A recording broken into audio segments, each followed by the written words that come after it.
पे आपको दे दिया जाए mod A, mod B, mod C, A B, B C, C A के बीच का एंगल, तो पूछा जाए A plus B plus C का होल स्क्वायर या A plus B plus C का होल मॉडुलस क्या होगा? मॉडुलस होल स्क्वायर का मतलब दो का डॉट प्रोडक्ट, जब डॉट प्रोडक्ट करोगे तो mod A square mod B square mod C square आएगा, फिर आएगा A dot B dot C dot A. इस चीज़ को समझ गए ना?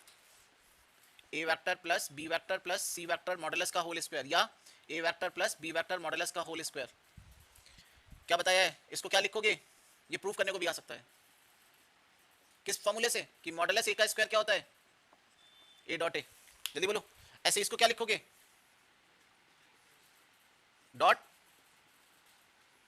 एंड आई डोंट माइंड कि अभी जो मैं कराने वाला हूं उसके तुम रट लेते हो। A dot A, B dot B plus यहां से आएगा ए डॉट बी, यहां से आएगा बी डॉट ए, तो क्या आएगा? तो जो नॉर्मल ए प्लस बी होल स्क्वायर होता है वो होता है ए स्क्वायर बी स्क्वायर 2ab, लेकिन यहाँ पे 2ab नहीं लिखना, क्या लिखना? ए डॉट बी या मॉड ए स्क्वायर, बोलो मॉड बी स्क्वायर, और कितना आएगा? 2 मॉड ए मॉड बी, और थीटा किसके बीच का एंगल है? ए बी के। तो देखो अभी मैंने क्वेश्चन क्या बोला था, अगर आपको मॉड ए दिया है, मॉड बी दिया है और एंगल बिटवीन ए बी दिया हुआ है, लगाओगे आ जाएगा आंसर, इसकी वैल्यू निकल आएगी, स्क्वायर रूट की भी निकल आएगी। क्या अब तुम समझ गए? इसको मैं डायरेक्ट लिखूंगा तो समझ जाओगे, यही आएगा क्या? Mod A square mod mod plus 2 A dot B. तो देखो इस पे बेस कितने क्वेश्चन बनेंगे। एक क्वेश्चन में दे दिया उसने ये mod A mod B mod सी और इस पूरे की वैल्यू दे दी, समझ गए? ये फॉर्मूला लगाओगे डायरेक्ट, मॉड ए प्लस बी प्लस सी का होल स्क्वायर निकल आएगा, स्क्वायर रूट ले लोगे तो मॉड ए प्लस बी प्लस सी निकल आएगा। एक दूसरा, उसने mod A mod B mod C की वैल्यू दी और बोला ए बी के बीच का एंगल है 30, बी सी के बीच का एंगल है 60, ए सी के बीच का एंगल है 90। इसको क्या लिखोगे अब? मॉड ए कॉस थीटा 1, इसको क्या लिखोगे? 2 तो बाहर ही रहने देते हैं, बोलो मॉड बी मॉड सी, इसको आगे बात समझ में? थीटा 1 किसके बीच का एंगल है? ए बी का, वो डाल दोगे। बी सी के बीच का, एक क्वेश्चन इंटरेस्टिंग है, बोला उसने ए बी के बीच का एंगल निकालो, जबकि बी सी और सी ए के बीच का एंगल है 90, तो ये जीरो, दो वेक्टर परपेंडिकुलर, जीरो जीरो, ये बचा, इसकी वैल्यू मालूम, इसकी मालूम, इसकी मालूम, इसकी मालूम, इसकी मालूम, इसकी दे देगा, निकल आएगा। यहां तक बात समझ में आ गई? फॉर्मूला क्लियर है? तो इस पे बेस क्वेश्चन करा रहा हूं, बहुत अच्छा सा, ध्यान से देखना, नोट करना है। Mod A mod B mod सी कितना दे रखा है? 3। अब जरा समझो यहां पे क्या है, projection of B along A, क्या दे रखा है? Projection of B along A is equal to क्या है? Projection of C along A, और बी सी आपस में क्या है? परपेंडिकुलर, और हमसे इस मॉडुलस की वैल्यू निकलवा रहा है, ठीक है?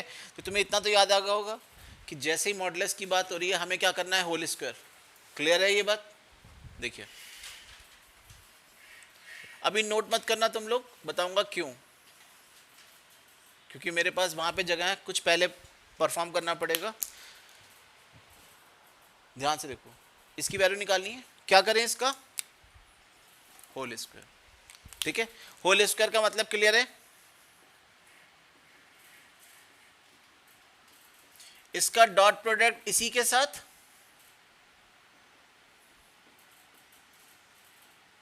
बोलो जरा ध्यान से देखना, 3 3 जा ए डॉट ए, बोलो ये अच्छे से बना के आना, ए डॉट ए बोलो मॉड ए स्क्वायर, कोई दिक्कत?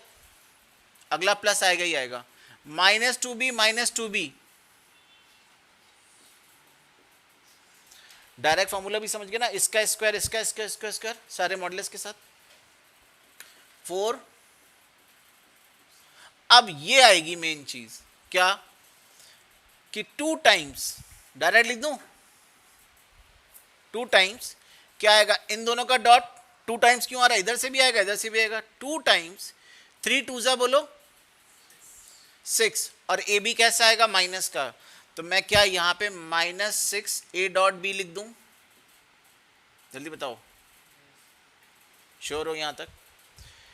2 टाइम्स दिस, 2 तो बाहर लिख चुके हैं, तो 2 2 जा 4 -4 बी डॉट सी, और 2 टाइम्स अगेन बाहर ले सकता हूं, 3 दूनी 6, कितना?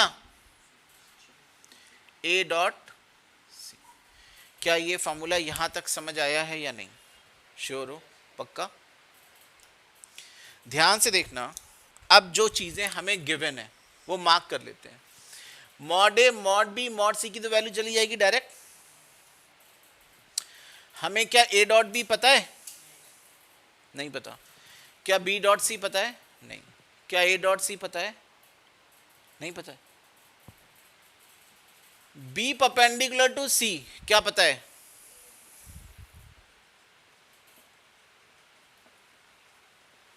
आ गई बात समझ में? बी और सी परपेंडिकुलर है आपस में, तो बी डॉट सी की वैल्यू 0 हो गई। श्योर हो? ओके। अगला देखिए, आपको दिया है projection of B along A. बताओ जरा projection of B along A क्या होगा? B dot A upon mod A. Sure हो? इज इक्वल टू दे रखा है projection of C along A, C dot A upon mod A given. Interesting चीज जरा ध्यान से देखिए, मॉड ए से मॉड गए और आपने यहां से पाया कि B dot A is equal to क्या है? सी डॉट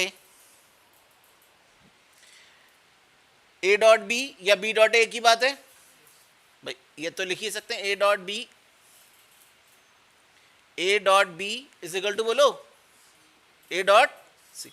ये दोनों वैल्यू इक्वल है, ये भी 0 हो गए। अरे बताओ, क्योंकि ये माइनस का 6 है और ये क्या है? प्लस का 6।